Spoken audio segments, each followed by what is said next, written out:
Hello. Hello, may I speak to Dr. Christopher Rapley, please? Yeah, you're speaking to Chris, yeah. Hello, this is Jay Michaels, all the way from America. If you're on the line, if I'm on the line, then you're on the air. Okay, fine. Nice to speak to you, Jay. Nice to meet you. This is all about the play of which you co-authored, 2071, The World We Leave Our Grandchildren. Yeah. Have I gotten you at a good time? I know you have a very tight window today. No, that's okay. That's Excellent. fine. That's Excellent. fine. Sure. You are to be commended. It is rare that on my theatrical podcast I am speaking to an eminent scientist, but you have decided to transcend one form of communication to another. Why have you decided to make this a play? What prompted you to turn this cautionary tale into a play? Well, I've been interested in communicating science for a long time, and I've been for the last 4 or 5 years working with neuroscientists and narrative specialists and marketeers and psychosociologists, trying to ask the question, well, how come when you tell the story of climate change, it's so polarizing, it's so you get such a strong pushback? And we realized that scientists aren't usually or indeed trained to deliver emotionally charged or ideologically charged messages. You know, we're usually telling people about, I don't know, the origins of the universe or something like that is emotionally and ideologically neutral. So you need to take a different approach. You need to manage the emotions and the reactions of your audience. And you also need to figure out, what it is you want them to do rather than what it is you want them to know. That sort of thinking, combined with a couple of experiences where some quite dogged climate skeptics, the type, kind of middle industry managers who've decided they're so smart that they're not going to be taken in by this stuff, suddenly got flipped over by an experience, not by me giving a lecture to them, but by them being, actually it's when I used to run British Antarctic Survey, when they were at, sort of 10 degrees, below normal in the ice core storeroom, so they're feeling cold, they're in a kind of vaulted place, a bit cathedral-like. They're holding a piece of ice that's probably twice the age of the human race, listening to the bubbles popping and so on. A very theatrical, experiential moment for them, and that caused them to flip over. So it struck me, well, do you know what? The best place to tell this story then, if you're trying to get to the heart rather than the head, is in a theatre. And the only way that a climate scientist is going to do that with any hope of doing anything very professional is to work with some really professionals.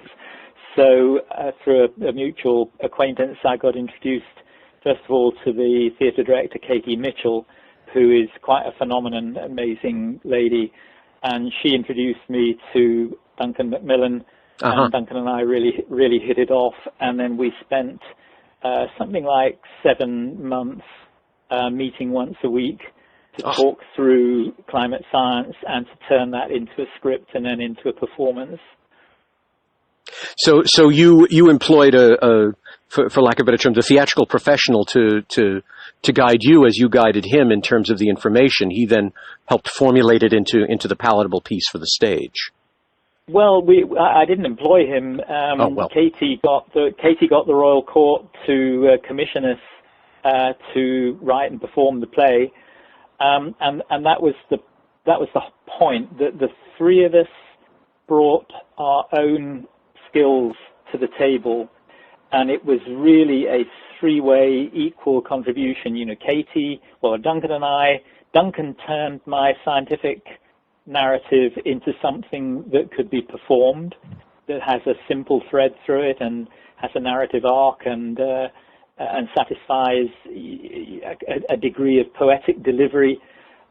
Katie turned that into a theatrical experience. Well, she brought along her team of creatives, the people who did the graphics and the soundtrack and all of the other stuff that were wrapped around it. And so really the three of us created this thing, and none of us could have done it on our own. Do you think it's the theatricality that makes it more digestible to an audience? You think the fact they're looking at a character, if you will, telling this story, that they're able to immerse it? They open their mind more looking at it through the lens of a character? Well, there are 2 points. Firstly, the audience has made a contract. They've bought a ticket and they've committed themselves to a performance. So they've made a commitment that means that they've got a stake in it. So they don't want to be disappointed, so they're hoping to have a different theatrical kind of experience than if they came to a lecture or if they ran into me somewhere and, we talked this stuff through. But the second thing is that what was really important from a scientist's point of view is that the deal was this. It was me sitting on a chair delivering a kind of fireside chat, a little bit of a story about me, about how I got into this stuff, how I got convinced that climate change is real, driven by us, dangerous, and that we need to do something about it, backed up a bit with some of the IPCC stuff and not too much of that, and then a kind of message of hope based on the kind of technocratic principle of, green technology will help us get a lot of the way, it won't help us get the whole way, and then some reflection on the ethics and the morals and the intergenerational justice and so on. So this is me operating in what we call the informed citizen mode, not in the professional scientist mode. So the deal is, if the audience want to come and listen to me give a formal lecture with all of the bells and whistles and the caveats and the graphs and the, equations and so on, they can come. But that's not what the play is about. The play is about me as an informed citizen, somebody who knows about this stuff because I've been immersed in it for 30, 40 years, telling them what I think. I'm a person. I live in a free country still, just about. We'll see how it goes. And you too. Indeed. And so I'm entitled to express opinions and emotions beyond what I can do cloaked as a scientist. Scientists are required and require themselves to have certain norms and ways of delivering information, and this was me with my white coat off, if you like. Hello? Yeah, you still there? Oh, yeah, I lost you for about 8 seconds worth. Oh, okay, sorry. So did you hear the tail end? This is me with my white coat off. That's where I ended, yes. Okay, fine. Yes, go on. Yes. Next question. Basically, this is free flow. When I hear you speak, it sparks things in me. You said a contract with the audience. It's very interesting. I've been in the arts probably as long as you have been studying climate change, but sometimes even there are moments where I'll have an aha moment. And yes, that's exactly what any performance is. It's a contract with the audience. So they're walking in more open-minded, you're right, than at a lecture or a class or anything like that. So that's an excellent bit of strategy you're using. Someone had once mentioned about how Michael Grunwald wrote a very concise biography of Richard III, but nobody reads it. We all go see Shakespeare's play, and that's what we consider as fact. Exactly. Do you, how did you, in terms of this play, without giving anything away, if you will, are you giving a message of hope, or else? Is this a cautionary tale? This is what's going to happen, or is it, if you do this, then it won't happen? Are you giving us the message of hope in this? Well, remember this was written 5 years ago now, so we were heading towards the Paris COP21, Conference of the Parties. Right. And so we didn't know what was going to happen, but we hoped that after 30 years of faffing about, the nations of the world would stop arguing about should we do something and agree. We have got to do something. Let's talk about what it is we've got to do. And of course, that actually happened, but it happened a year later. So at that stage, you have to wind back to that point where we didn't really know what the outcome was going to be. And so it was a call to action, really. It was we asked ourselves, Duncan and myself, what do we want the audience to do? What are we trying to do? Are we trying to make them so angry that if we left a pile of bricks by the door as they left the theatre, they'd each pick one up and go and kind of hurl it at something? And we thought, no, we're not trying to start a rebellion. But what we are trying to do is get a conversation going that after all, the audience is the kind of West End theatre-going intelligentsia. Most of them are going to be kind of on side about climate change. There are not going to be many out-and-out climate skeptics who'll pay, the ticket to go and listen to me talk for an hour a bit about climate change. So most people are going, and you go, well, why are they going? Well, they're going to kind of reassure themselves and learn something, because we knew that people in that position, the sort of concerned, the worried, were not engaging when the kind of loudmouth started up in the bar about how, they just looked at the latest climate skeptic website or read the latest, gutter press article saying it's the sun or, it's a natural cycle, whatever. And we knew that people weren't standing up and engaging, and it was completely understandable, because usually the loudmouths have done a bit more due diligence and, looked up a few things than the ordinary person. So they know instinctively that to engage and lose publicly, in a bar or wherever, is worse than just staying silent. So what we were trying to do was say, look, here's a very simple, digestible set of arguments, evidence, and so on that shows you why I came to these conclusions, and it's delivered in a way that's palatable enough that they can remember it, or even if they can't remember it, they're happy and confident that it all fits together and that it's a solid set of arguments. So what we wanted them to do was then go off and engage and hold that conversation over the year leading up to Paris. And although we didn't do a proper, rigorous academic longitudinal study, what we did do, I used to pop into the bar after each performance and, chat to the people, the audience that were there.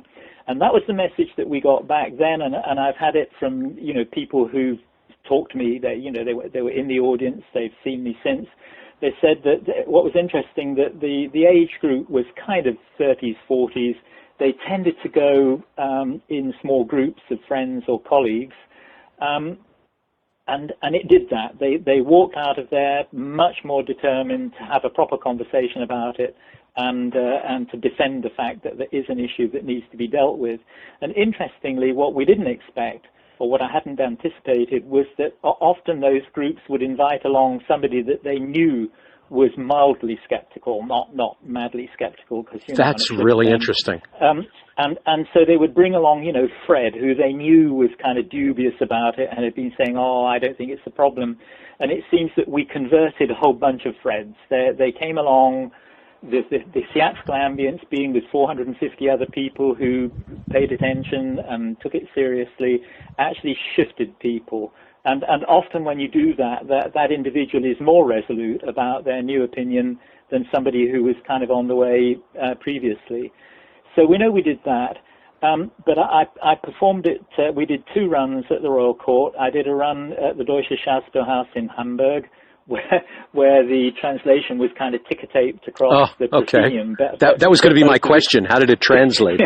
Well, but you know what? Most Germans speak English pretty well anyway. That is true. Most educated Germans, most theatre-going Germans. So I think that they didn't really need that. But and then I did 1 performance in Brussels that the European Climate Foundation paid for the set and the crew and me to go across. We did 1 performance in Brussels in the June of 2015.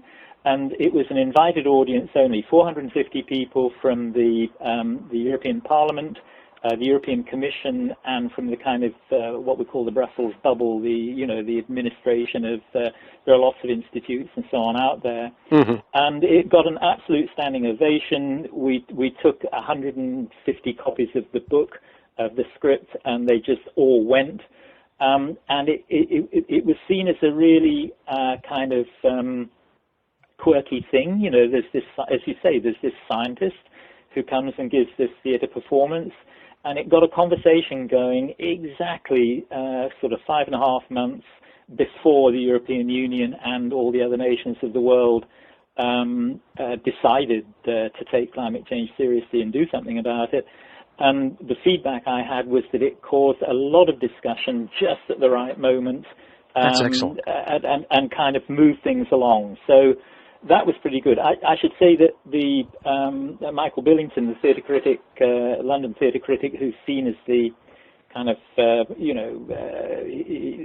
the platinum decider of what's good and what isn't in London theatre land. The equivalent of a Ben Brantley for the New York Times here. Exactly. So okay. he gave us, so he's the Observer Guardian critic. He gave us a 5-star, and later on he put us number 4 in his top 10 of 2014 plays. Absolutely wonderful. So we got pretty good reviews. One guy absolutely hated it. I think he felt he couldn't understand why the hallowed boards of the Royal Court had been handed over to this strange academic who sat there mumbling about climate change for an hour and a quarter. So he really didn't like it, but everybody else got it. You got to get one or two, please. Yes. Absolutely. So this is wonderful. So you feel you were a success in each venue thus far, that you've gotten the conversation going, a change of thought, a call to action, that people cared. Now it's all the way over here in America at a very pivotal point here. How do you think it's going to do? I'm absolutely fascinated to find out. I don't know. It'll be really, really interesting. We licensed to run. There was a company ran it in Sydney year and a half ago, and that seemed to go well. Despite it's very difficult, I think, for a company to do it because it's the way I performed it, the way Katie arranged it was very dramatic. It was very much it carried itself because it was me, and it was me giving people my story, and I wasn't even allowed to get up and walk around, so there was no drama other than me occasionally stopping and sipping from a glass of water. So it's quite hard for other companies to deliver it, and in Australia they adapted it a little. They had children involved because of the intergenerational ethic part, element of the narrative. The choice of 2071 was quite deliberate because that's the year that my eldest granddaughter will be the age that I was when I wrote the play. So I can imagine her, what world will we have, what legacy will we have left her? She'll still be breathing air that's got molecules of carbon dioxide in that we generated in delivering the play. So that intergenerational justice was a big element of the story. And so the Australians decided to kind of emphasize that by bringing children in. I really don't know how it's going to be performed in New York. I should be fascinated to hear and see whether it comes off. It'll be, as I say, it'll be fascinating. I'm impressed at that thought because that seems to be a knee-jerk reaction. Everyone seems to think, how old, I'm now the age my parents were when, and then something, or so many of us with children will say, okay, when my daughter, when my son is this age, when my granddaughter, my grandson is this age. So you pick something that everyone immediately can relate to. It links into the play as well because in the play I tell that when I was 10 years old, that was 1957-58, and you may not remember, but the International Geophysical Year of 57-58 was a really big thing. It's unusual for science to get such coverage in the media, but I guess it was, post-war, things were still, fairly bleak, and somehow progress, technological and scientific progress, was something that people were interested in, and of course it was a challenge in the Cold War. The Russians and you guys, the Americans, were kind of competing against each other, and so Sputnik was launched and the Antarctic was explored. So even artistically speaking, that was a major time in Broadway history in terms of musicals. That was a major time in terms of film. Film itself changed its whole look around that time. So yes, that one might look at it as an enlightenment as well. So yes, it was an excellent time. Exactly. So all of that was happening when I was 10 years old, and as we were writing the play and heading towards Paris, my eldest granddaughter Josie was 10 years old.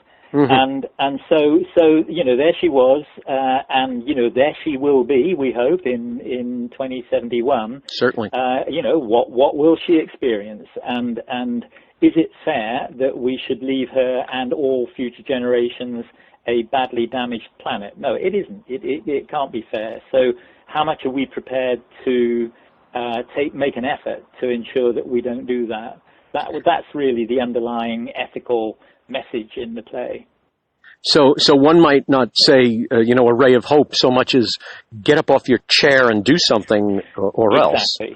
Exactly. Good for you. And don't give up, because the green technology stuff is going to make a big difference, but it's not going to be enough. We're going to have to do much more than that. So that's why you need the two. It's interesting because where it's going to be done in New York, you lucked out. Ripple Effect Artists is a major player in terms of projects that have great consequences. Everything they do has a cause of some kind. So it's not just let's put on a play. Let's put on a pivotal moment, if you will. So as much as you get that, and there you get your millennials, your 20-somethings who are involved because of how they grew up. Their audience is usually the foundation is obviously friends, family, and colleagues. So that could be any age from 20 to 70. Do you find a particular audience, a particular demographic adheres to it more than another? Do you find that millennials are more interested in hearing this or something like that? It was interesting. I had people in the audience who were in their 70s. I had two of them, very senior people in the UK, come up to me afterwards and say, "Do you know what? That was the best theatrical experience that I've ever had." So it actually connected with, and then I had students, because I have students at UCL. So it seemed to connect with a very wide demographic and a very wide range of people. I mean, having said that, it was Theatreland. It was, to some extent, the usual suspects. Obviously, it was people bought tickets because they were interested in climate change who wouldn't normally go to that theatre. But no, it didn't seem to single out any particular age group.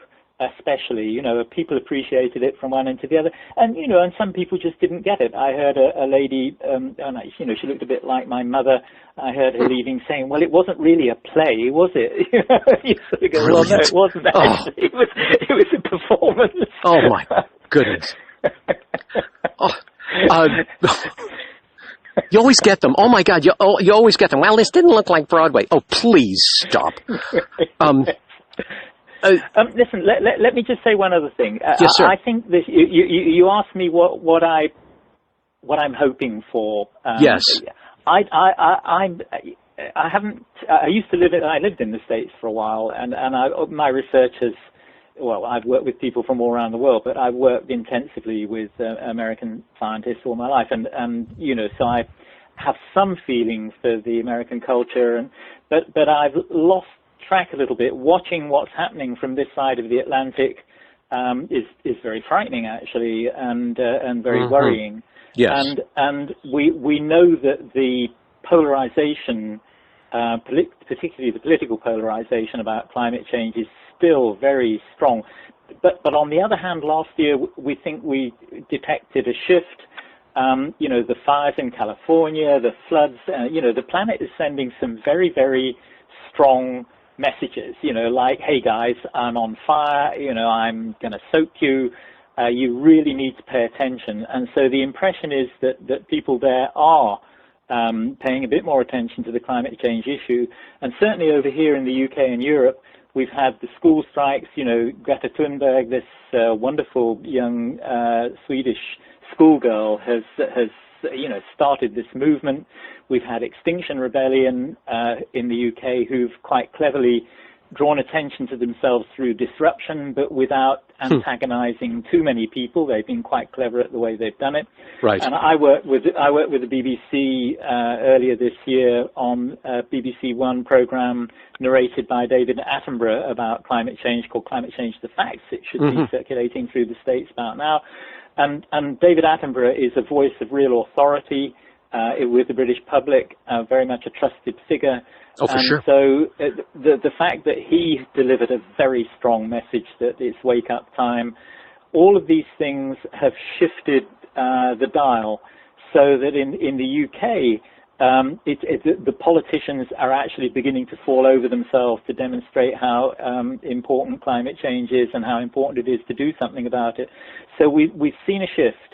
And so what I would hope is that this, one performance will just be part of a series of forces and pressures, societal pressures, that will shift the dial in the same way in the States. We can hope so.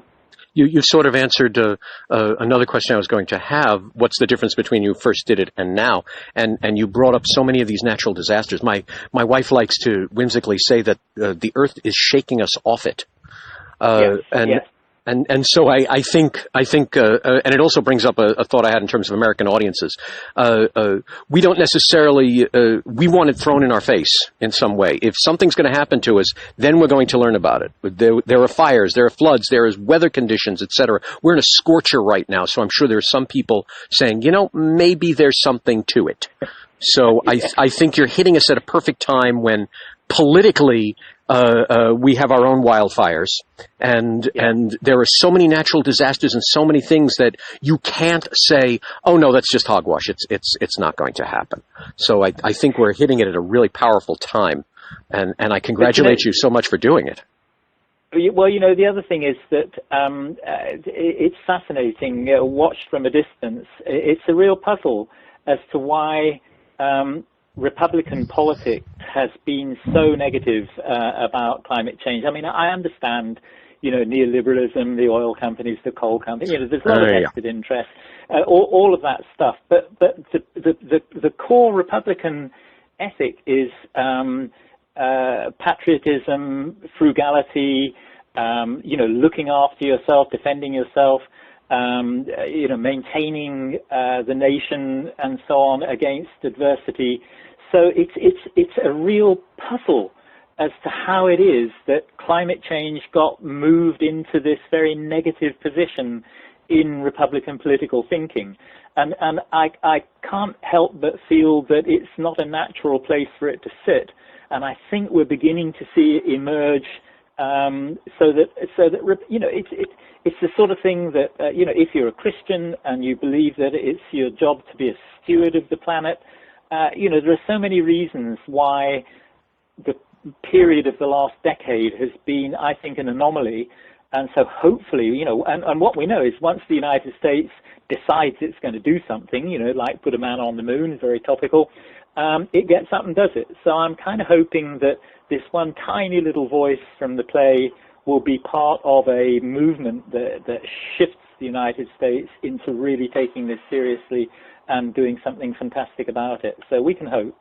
I think part of what you're saying now, I understand in terms of what you're saying about the Republican culture, and I think now that capitalism is starting to look a little over the top, if you will, I think people might be able to shift their look. The almighty dollar is not looking almighty that much, and I think people might take a moment and say, wait a minute, what am I ignoring when I'm so busy voting for the people who said they're going to make me money? So the other thing is that Republicans are natural. I mean, I know they hunt, but they're natural, defenders of the environment. They engage with the environment. So, yes, they once were. Yes. Well, okay. I guess everybody's very urban now, and that's part of the problem. But it does seem to me that there's money to be made in green technology. There's lots of reasons why. Completely. The situation that we've been through is so strange and hopefully rapidly disappearing. I hope so too, and I certainly agree with you. One last question, because I know you're tight in terms of schedule. Here's the fun question. So you were up on that stage, essentially performing this work. Did you enjoy being an actor? I have to say, I mean, I've given thousands of lectures in my life. Lectures is lectures, but when the curtain rises and there you are. It was one of the scariest things I have ever done. And let me say that when I met Katie Mitchell, who's an amazing person, we hit it off immediately. And within 10 or 15 minutes, she said to me, right, she said, are you up for this or not? You know, you serious? You really want to do this?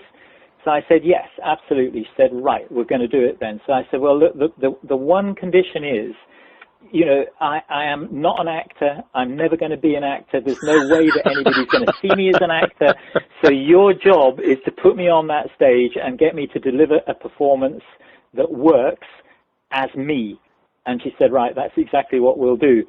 So that was a critical, you know, there was no pretense. I didn't stomp around in theatrical poses. I sat there and I was me, a scientist, in this very strange position of giving people an hour and a quarter or hour and 10 minutes fireside chat about climate change and why I feel they really need to take it seriously. And that's what she crafted. That was the experience that she created. And it seemed to really work. Sir, you should be commended for that. So many scientists will make another book, will speak another lecture and whatever and say, why aren't they listening? You dove right out of the airplane into the people and you gave it to them in a brand new venue. May your bravery be contagious and may we all feel it in our own way and change the world. Well, I hope so. It was, I guess one of the lasting memories is that I hadn't anticipated that I wouldn't be able to see the audience. The lights were so bright, all I could see was blackness. I could hear them, I could sense them, but I couldn't see them. And so that was a really weird thing, delivering this stuff without being, because in a lecture you can see people, you can see their reaction, you know whether you're engaging. But with this, you just had to sense whether the audience was with you. And actually you could have heard a pin drop. So you kind of knew, well, you thought either they've all gone or this has really got them. And it turned out they were still there at the end of the performance. So it obviously got to them. So yeah, it was a scary, strange experience. But I have to say, in a perverse sort of way, I really enjoyed it. And I did wear a yellow scarf to keep my throat in order, and my daughters laughed their heads off when they saw me with my thespian attire. So. Brilliant. Well, of course, you have to have something for your stage debut. Exactly. Sir, thank you so much for speaking with me on this. You are to be commended for doing this, for allowing it to travel the world, and I know that the company is going to do it justice, and may it totally change the world, so that by 2071 we're looking at this play going, wow, remember when things were like that? Absolutely. Indeed. Thank you again so much. Well, I please pass on my thanks and best wishes to the company, because I really hope that it works for their sake and for our sakes. And I will make. I just regret that I won't be there. If you could let me have a link to the podcast you do afterwards, I'd really appreciate it. I will make sure you have links to everything. I'll make sure our listeners know exactly where to see this and how they can make a difference and to communicate all of these messages. Thank you so much. Great talking to you, Jay. Thank you. Same here. Ciao. Okay, bye-bye then. Ciao.